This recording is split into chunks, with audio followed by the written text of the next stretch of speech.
Hello दोस्तों, नमस्कार। स्वागत है आपका आपके यूट्यूब चैनल एग्जाम 91 पे। दोस्तों देखिए, हम लोग फिर से जो है हाजिर हो गए हैं आपके सामने एक उत्तर प्रदेश कांस्टेबल परीक्षा 2017 की जो थी, जिसका पेपर 18 में हुआ था। 26/10/2018 को पेपर हुआ था, जिसका मैं सेकंड पाली यानी कि जो सेकंड शिफ्ट थी उसका पेपर मैं करा चुका हूँ। आज फर्स्ट शिफ्ट का मैं पेपर करा रहा हूँ। इस फर्स्ट शिफ्ट में आज जो है हम लोगों के सामने ये जीएस के क्वेश्चन आए हैं। और दोस्तों, आप सभी लोगों से फिर से मैं कहना चाहूँगा कि जितने भी इक्विपमेंट्स मैंने ऑर्डर कर रखे थे वो सारे के सारे आने वाले हैं। उनको बस मैं सेट करा के आपकी मैथ की क्लास स्टार्ट कर दूंगा। आज आने वाला था, लेकिन आज किसी वजह से डिले हो गया, नहीं आ पाया। वो कल आएगा। तो अगर कल आता है तो आप देखिए, उसको मैं परसों फ्राइडे या सैटरडे तक तो मैं उसको इंस्टॉल करा पाऊँगा। अगर वो सैटरडे को इंस्टॉल हो जाता है तो फिर मैं मंडे से आपकी क्लास मंडे से तो आपकी 100% मैथ की क्लास स्टार्ट हो रही है। अब टाइम के डिस्कशन के लिए हम लोग एक पोल रखेंगे और उस पोल में हम लोग टाइम डालेंगे। आप लोगों को उस टाइम में अपना बताना है कि आप लोग किस टाइम पे आ सकते हैं। वैसे मॉर्निंग में ही टाइम सही रहेगा 10 बजे से है। बाकी आप लोगों के ऊपर भी डिसाइडेड है। अगर बनता है तो ठीक है, नहीं तो फिर हम लोग रात में रख लेंगे। वैसे रात में रखना थोड़ा सा पॉसिबल इसलिए भी नहीं हो पाता क्योंकि बच्चे जो है डिस्टर्ब हो जाते हैं, पढ़ते नहीं है। तो मॉर्निंग में अगर रखा जाए तो कोई प्रॉब्लम नहीं है। और बाकी देखते हैं, डिसाइड कर लेंगे। और बाकी दोस्तों, हाँ, जिनको भी ये PDF जो भी मैं पढ़ाता हूँ, ये सारी की सारी PDF मैं टेलीग्राम पर डाल देता हूँ। उसका लिंक मैं डिस्क्रिप्शन में डाल चुका हूँ। तो आप लोग वहाँ डिस्क्रिप्शन से जो है टेलीग्राम को ज्वाइन कर लीजिए। सारी की सारी PDF आपको डेली के डेली वहाँ पे मिल जाएंगी।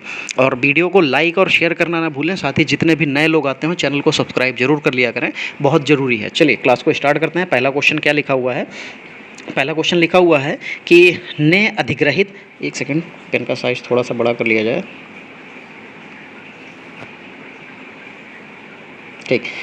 ने अधिग्रहित चरित्र की विरासत के सिद्धांत को प्रतिपादित किया था। किसने जो है ये जो चरित्र की विरासत, ये किसने प्रतिपादित किया था? तो जो जीन बैप्टिस्ट लैमार्क जो थे, इन्होंने 1809 में जो है अधिग्रहित चरित्र का विरासत यानी कि उपार्जित लक्षणों की वंशागत जो थी, इन्होंने ही प्रतिपादित की थी। चलिए फिर देखिए क्या लिखा हुआ है। Rebooting India realising a billion experience नामक पुस्तक के लेखक कौन थे? तो इसके जो पुस्तक के जो लेखक थे वो कौन थे? वो नंदन नीलेकड़ी जो लिखे हुए हैं। ठीक है, rebooting India realising a billion experience नामक पुस्तक के लेखक कौन थे? नंदन नीलकेणी। कौन थे? ये नंदन नीलकेणी जो है इसके लेखक थे। चलिए आगे बढ़ते हैं क्वेश्चन नंबर 3 की तरफ। देखिए, अभी कुछ वीडियोस आने में इसलिए भी थोड़ा सा डिले हो रहा है क्योंकि एक तो आपके व्यूज़ नहीं आ रहे हैं, दूसरी सबसे बड़ी बात यह है कि मैं कुछ इस पूरे सेटअप को बनाने में बिजी था कि अभी मैं इसी में लगा हुआ हूँ कि सारे इक्विपमेंट्स आ जाएँ, मैं इनको इंस्टॉल करा लूँ, इनको सबको पैकअप पूरा विधि विधान से जो भी जैसा होता है, जहाँ पर भी लगाना है, जिस तरीके से लगाना है, कितनी ऊँचाई पर, ये सारी चीज़ें अभी दिमाग में चल रही हैं। उनको सेट कराना है पूरा, एक तरीके से कह सकते हैं कि पूरा रूम सेट कराना है। तो जब वो रूम सेट हो जाएगा जैसे ही, तो फिर आपकी क्लासेस में जो है कोई दिक्कत नहीं आएगी, वो रेगुलर हो जाएंगी। बस आप लोग जो है, आप लोग रेगुलर नहीं हैं। आप लोग सोचिए, पूरे दिन में 100 व्यूज़ नहीं दे पा रहे हैं। मैं देखता हूँ फालतू की चीज़ों पे अगर 1-2 घंटे में, जैसे PUBG का कोई वीडियो डाल दिया जाए तो उस पर 2-2 घंटे में, 1-1 घंटे में ही जो है हज़ारों व्यूज़ हो जाते हैं, 12-12, 15-15 हज़ार व्यूज़ हो जाते हैं। और पढ़ाई की चीज़ जहाँ पे मैं आपके जो है लाइफ बनाने वाली चीज़ दे रहा हूँ, वहाँ पे आप लोग क्या करते हैं? वहाँ पे आप लोग देख ही नहीं रहे हैं। चलिए क्वेश्चन नंबर 3 देखिए क्या लिखा है। पूर्ण रूप से GST की सिफारिश के द्वारा की गई थी। किसने GST की जो सिफारिश थी वो किसने की गई थी? तो जो विजय केलकर टास्क फोर्स जो थी, इन्होंने ही जो है GST की सिफारिश की थी। और जो है GST क्या है? ये एक तरीके से इनडायरेक्ट टैक्स है, जिसको अप्रत्यक्ष कर भी कहते हैं। ओफो, ये एक तो भैया ये बुलेट वाले के ऊपर बैन लग जाना चाहिए, ज़्यादा अच्छा रहेगा। खैर, तो जो GST है वो एक अप्रत्यक्ष कर है, इनडायरेक्ट टैक्स है, जिसे जो है 1 जुलाई 2017 को पूरे देश में लागू कर दिया गया था।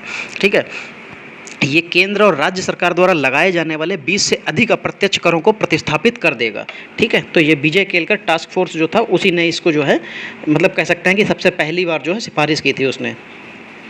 चलिए फिर 4 नंबर देखिए क्या लिखा हो। भारत का पहला साइबर पुलिस स्टेशन स्थापित किया गया है। भारत का जो पहला साइबर जो पुलिस स्टेशन है वो कहाँ स्थापित किया गया था? तो वो बेंगलुरु में जो है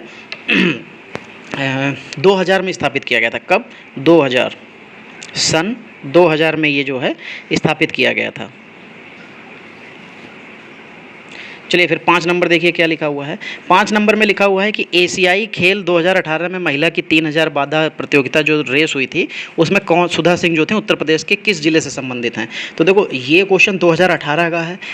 आपके लिए इस तरीके से इंपॉर्टेंट नहीं है, लेकिन हाँ आपसे ये जरूर पूछा जा सकता है कि एशियाई खेलों में जो रजत पदक विजेता सुधा सिंह जो हैं वो उत्तर प्रदेश के किस जिले से हैं, ये क्वेश्चन पूछा जा सकता है। लेकिन अब ये आपके लिए इस समय इंपॉर्टेंट इसलिए नहीं है क्योंकि अभी इतने खेल हो चुके हैं और यूपी के बहुत से खिलाड़ी हैं जिनके नाम पूछे जा सकते हैं। तो खैर अभी आपके लिए इंपॉर्टेंट नहीं है, ये रायबरेली की थी। अभी तो आपके मेरठ के बहुत से खिलाड़ी हैं जिनके नाम आपसे पूछे जा सकते हैं कि ये कहाँ का है, तो आप लोग अभी रिसेंटली वाले ज़्यादा तैयार कीजिएगा। चलिए, कब संयुक्त प्रांत का नाम बदलकर उत्तर प्रदेश कर दिया गया, ये क्वेश्चन बहुत इंपॉर्टेंट है। ये क्वेश्चन मैं जब अभी जो यूपी ट्रिपल का वीडियो एग्जाम था वहाँ पे मैंने इसको बहुत बार कराया था। यूपी का पोर्शन मैं आपको कराऊंगा, पूरा कंप्लीटली कराऊंगा, आप लोग उसके लिए निश्चिंत रहिए। तो जो संयुक्त प्रांत का नाम जो था 24 जनवरी 1950 को बदल के ये जो है उत्तर प्रदेश कर दिया गया था, इसीलिए 24 जनवरी को जो है उत्तर प्रदेश का स्थापना दिवस भी कहा जाता है। ठीक है, ये याद रखिएगा। उस समय के जो मुख्यमंत्री थे वो कौन थे, गोविंद बल्लभ पंत थे। चलिए फिर 7 नंबर देखिए। 7 नंबर में क्या लिखा हुआ, काला नमक। काला नमक जो है चावल की किस्म को एक जिला एक उत्पाद योजना के तहत उत्तर प्रदेश के जिले से उत्पाद के रूप में चुना गया था। तो ये काला नमक जो चावल की जो किस्म है ये कहाँ की है, तो ये सिद्धार्थनगर की है। ठीक, याद रखिएगा ये इस तरीके के जो क्वेश्चंस होते हैं यूपी से रिलेटेड ये आपसे बहुत पूछे जाते हैं। तो जब हम लोग यूपी का पोर्शन पढ़ेंगे तो उसमें ये क्वेश्चंस आपको मैं बिल्कुल कंप्लीटली लर्न करा दूंगा, याद करा दूंगा, ऐसे याद करा दूंगा कि जब आप पेपर देने जाएंगे तो भूलेंगे नहीं। चलिए क्वेश्चन नंबर 8 देखिए। क्वेश्चन नंबर 8 में क्या लिखा हुआ है, सूफी कवि अमीर खुसरो का जन्म उत्तर प्रदेश के किस जिले में हो। अमीर खुसरो की बात कर रहा है तो याद रखिएगा एटा जिले में इसका जन्म हुआ था। ठीक है, इसका जो है जन्म 1253 ईस्वी में जो है एटा जिले के पटियाली नामक गांव जो था, ठीक है, जो अब इस समय पे नाम उसका चेंज होकर कासगंज कर दिया गया है, ये वहाँ पे इसका जन्म हुआ था। इसने तबला तथा खड़ी बोली का आविष्कार किया था, याद रखिएगा। तबला इसमें आपसे बहुत बार पूछा जा चुका है कि जो तबला है किसने बनाया था, अमीर खुसरो ने बनाया था। ठीक, और खड़ी बोली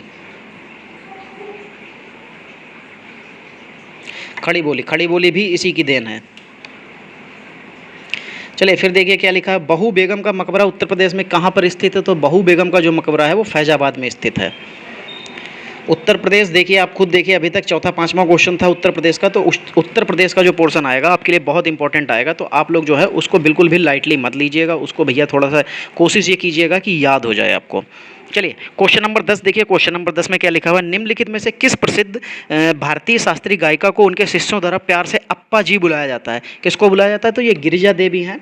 ठीक है, इन्हीं को प्यार से जो लोग हैं अप्पा बुलाते हैं। ये बनारस घराने से संबंधित हैं। ठीक है, ये ठुमरी गायिका है, बनारस घराने से संबंधित हैं और ये ठुमरी गायिका हैं। कौन है ये, गिरिजा देवी, बनारस घराने से संबंधित है। कई बार घराना भी पूछा जाता है। देखिए भैया 11 क्वेश्चन में अभी तक 5वां या 6ठा क्वेश्चन ये आपका यूपी से रिलेटेड है, तो यूपी को तो अच्छे से पढ़ना ही पड़ेगा। चलिए 11 नंबर, उत्तर प्रदेश के वर्तमान मुख्यमंत्री योगी आदित्यनाथ जो है संप्रदाय से संबंधित हैं। तो ये किस संप्रदाय से संबंधित है, इनका एक संप्रदाय, जैसे देखिए हर चीज़ का एक संप्रदाय होता है, कहने का मतलब ये जो बाबा लोग भी होते हैं, जो योगी लोग होते हैं, इनके भी अपने संप्रदाय, जैसे इस आपके सामने नागा भी लिखा हुआ है, नागा संप्रदाय अलग होता है, नाथ अलग है, कालमुख अलग है, माधव अलग है। तो जो योगी जो हैं, योगी आदित्यनाथ, ये नाथ संप्रदाय के हैं। ठीक है, और ये उत्तर प्रदेश के 21वें मुख्यमंत्री बने थे उस समय पे जब बने थे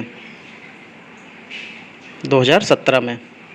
चलिए फिर 12 नंबर क्वेश्चन देखिए, उत्तर प्रदेश के निम्नलिखित जिलों में किसकी सीमा नेपाल के साथ नहीं लगती। तो नेपाल के साथ जो है कुछ जो हमारे जो है 7 राज्य हैं उन्हीं के साथ इसकी सीमा लगती है, बाकी किसी के साथ नहीं लगती है। 7 राज्य हैं या 4 हैं, मुझे एग्जैक्टली अभी नहीं खैर याद है, क्योंकि उत्तर प्रदेश के 8 राज्य हैं, सॉरी 4 और 7 भी नहीं है, 8 राज्य जो हैं जो हमारे उत्तर प्रदेश के जो 8 राज्य, 8 नहीं, टोटल भारत के 8 राज्य ऐसे हैं जो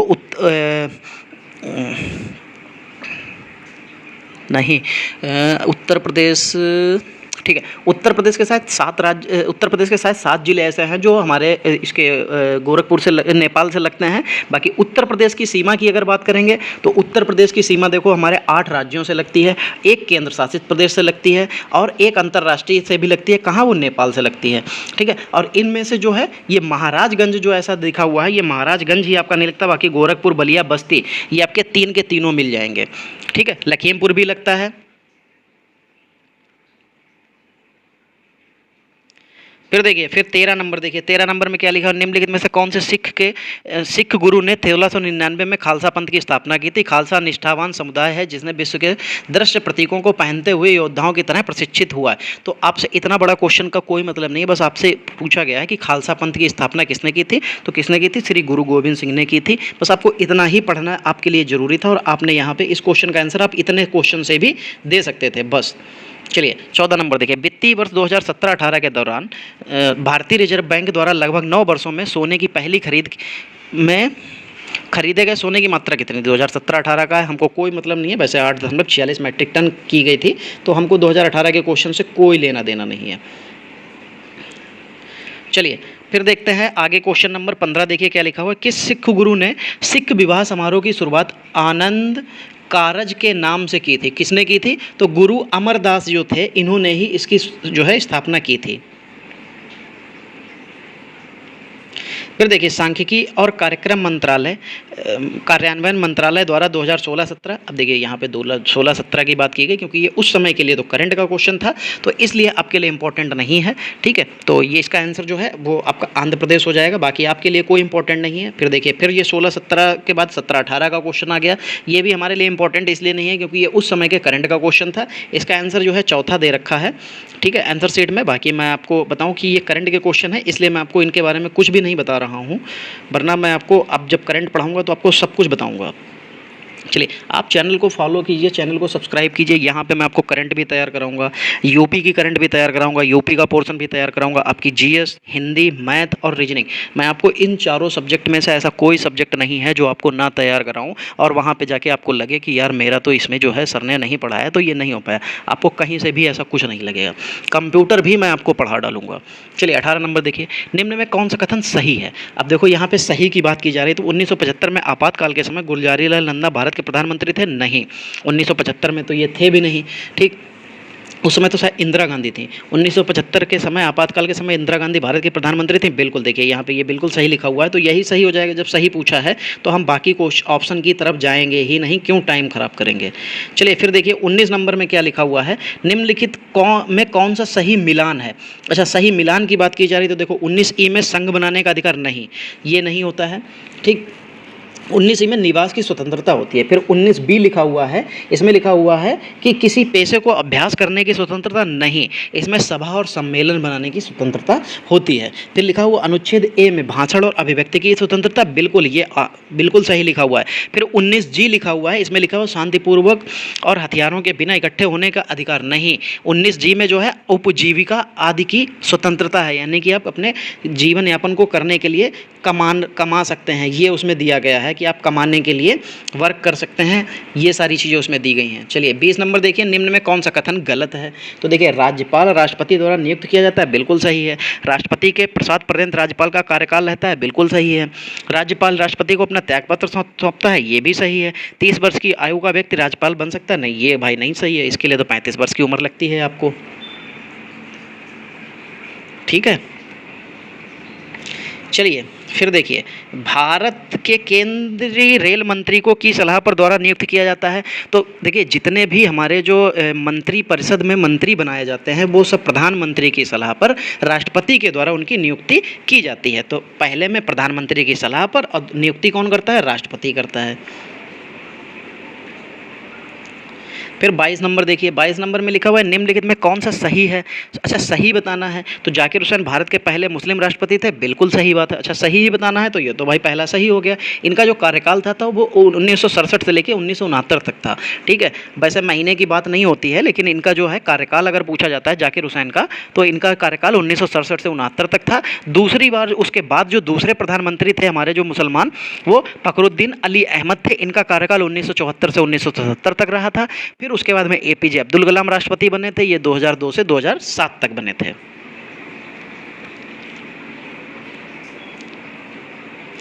फिर देखिए 23 नंबर क्या लिखा हुआ है, निम्नलिखित में कौन सी जॉर्डन की राजधानी है। देखिए मैं आपको बता दूं, आप राजधानियां भैया जरूर तैयार कर लीजिएगा जो अभी आपके पड़ोसी देश हैं या जो जिस समय पे जिनके बारे में चर्चाएं चल रही होती हैं। ठीक है, इस समय रूस और जो अभी युद्ध हुआ है इन लोगों के बारे में बहुत चर्चाएं हैं, तो आप इनको जरूर याद कर लीजिएगा। इनकी राजधानी, इनकी मुद्राएं, इनके राष्ट्रपति, प्रधानमंत्री सब आपको यहाँ से देखने को मिलेंगे। भारत के जितने नज़दीकी देश हैं इनके प्रधानमंत्री, राष्ट्रपति आपको याद होने चाहिए। ये पूछे जाते हैं, इनकी राजधानी, इनकी मुद्राएं जरूर पूछी जाती हैं। तो जॉर्डन की राजधानी जो है अम्मान हो जाएगी। कौन सी हो जाएगी? अम्मान हो जाएगी। चलिए फिर देखिए 24 नंबर में क्या लिखा हुआ है, लिखा हुआ निम्नलिखित में से कौन सी मंगोलिया की मुद्रा। देखिए मंगोलिया की मुद्रा पूछ दी गई, तो जो मंगोलिया की मुद्रा है वो तुगरीक है। कौन सी है? तुगरीक। ठीक है, और इसकी राजधानी कौन सी है? राजधानी है उलान बटोर है इसकी राजधानी। कौन सी है? उलान बटोर राजधानी है इसकी।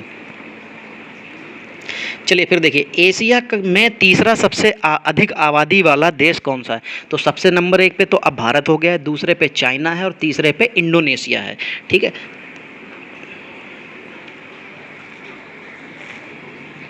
पहले चाइना, भारत और इंडोनेशिया थे, लेकिन अब भारत, चाइना और इंडोनेशिया हो गया। तो चाइना ने तो अपनी पॉपुलेशन कंट्रोल कर ली, लेकिन भारत नहीं कंट्रोल कर पा रहा है।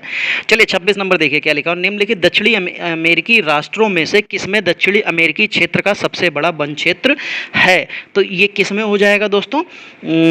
इसमें ब्राज़ील में हो जाएगा, क्योंकि ब्राज़ील में अमेजॉन की जो नदी है, ब्राज़ील में जो अमेजॉन की नदी जो है इसकी चारों तरफ जो जंगल ही जंगल है, इसलिए दक्षिण अमेरिका में राष्ट्रों में से निम्नलिखित में से दक्षिणी अमेरिका क्षेत्र का सबसे बड़ा वन क्षेत्र ब्राज़ील हो जाएगा। इसके पास जो है, क्योंकि ब्राज़ील जो है ये जंगल में ही बसा हुआ है ऐसे कह सकते हैं, क्योंकि अमेजॉन और यहाँ से नील नदी, 2 नदियाँ निकली हुई हैं। 27 निम्नलिखित में से प्रायद्वीप भारत की सबसे बड़ी नदी कौन सी। अब प्रायद्वीप कौन सी होती है? जो समुद्र के किनारे किनारे चलती है उसको प्रायद्वीप नदी कहते हैं। और प्रायद्वीप भारत की जो सबसे बड़ी नदी पूछी जा रही है तो वो गोदावरी है। ठीक है, ये महाराष्ट्र के नासिक जिले से निकलती है, त्र्यंबकम नामक जो पहाड़ी है उससे निकलती है। ठीक, तो याद रखिएगा जो गोदावरी है वो ये भी पूछा जाता है कई बार कि कहाँ से निकलती है, तो महाराष्ट्र के नासिक जिले के त्र्यंबकम नामक पहाड़ी से ये निकलती है। और प्रायद्वीप भारत की सबसे बड़ी जो है नदी है।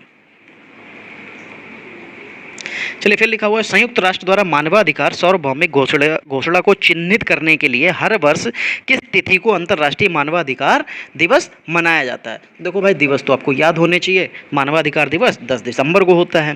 देखिए याद होने जरूर चाहिए। देखिए कुछ आपको यहाँ से ये दिवस वगैरह या कभी कभार ऐसी कुछ पुस्तकें पूछी दी जाती हैं, तो ये जरूर आपको देखने को मिलेंगी, तो इनको थोड़ा सा ध्यान रख के पढ़िएगा। जुलाई 2018 में, अब जुलाई 2018 की बात आ गई तो हम इसको तुरंत आंसर लगाएंगे और उसके आगे बढ़ जाएंगे। बाकी हमसे मतलब नहीं है क्योंकि वो करंट के क्वेश्चन है, और करंट जब हम लोग अपने अभी प्रैक्टिस सेट करेंगे तो वहाँ पे करंट हम लोग कर ही लेंगे, और उसके अलावा करंट के अलग से आपको वीडियो मिल जाएंगे। चलिए 30 नंबर देखिए, अगले 7 वर्षों के लिए निम्नलिखित देशों में से किसके साथ भारत में अक्टूबर 2016 में अपनी व्यापार संधि को नवीनीकृत कर दिया गया था। अब ये भी करंट का क्वेश्चन है तो हमें नहीं मतलब है, ये नेपाल में ऐसे कर दिया गया था। ठीक है, इसीलिए मैं यहाँ पे नहीं आगे बढ़ता हूँ क्योंकि ये करंट के देखिए एशियाई खेलों 2018 में, अब 2018 का बात है तो यहाँ पे हमें नहीं मतलब है। वैसे 132 स्वर्ण पदक जीते थे। चीन था उस समय नंबर 1 पे।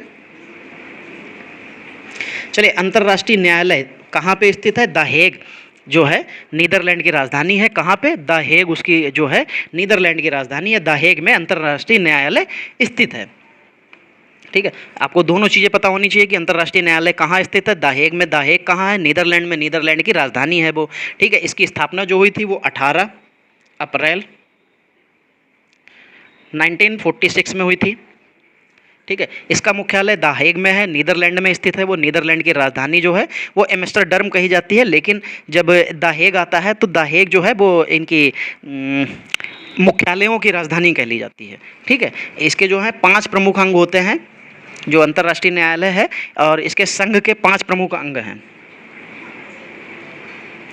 चलिए फिर 33 नंबर देखिए, पेड़ पौधों में निषेचन के बाद अंडाशय परिवर्तित होता है किसमें? जो अंडाशय होता है वो किस में परिवर्तित हो जाता है? तो वो फल में परिवर्तित हो जाता है, क्योंकि भाई आप खुद सोचिए निषेचन के बाद जो होता है क्या होगा? उसका फल ही तो बनेगा। चलिए फिर देखिए, क्षतिग्रस्त CFL और फ्लोरोसेंट ट्यूबों का निपटान सुरक्षित रूप से किया जाना चाहिए, क्योंकि इनमें वाष्प होती है। इनमें कौन सी वाष्प होती है? तो दोस्तों इनमें जो होती है ये इनमें वाष्प होती है जो स्वभाव से जहरीली होती है। तो पारे की बात की जा रही है, इसमें पारे की वाष्प होती है। ये पारे की वजह से ही चमकते भी हैं। पारे की वाष्प होती है जो स्वभाव से जहरीली होती है। चलिए 35 नंबर देखते हैं, आगे बढ़ते हैं। 35 नंबर देखिए, लिखा हुआ पौधे में पानी और पोषक तत्वों के परिवहन के लिए संवाहिनी ऊतक को कहा जाता है। उसको क्या कहा जाता है? तो जब पानी ले जाने के लिए तो जाइलम, जाइलम कैसे याद रखेंगे? पानी ले जाने के लिए पानी को क्या कहते हैं? जल कहते हैं।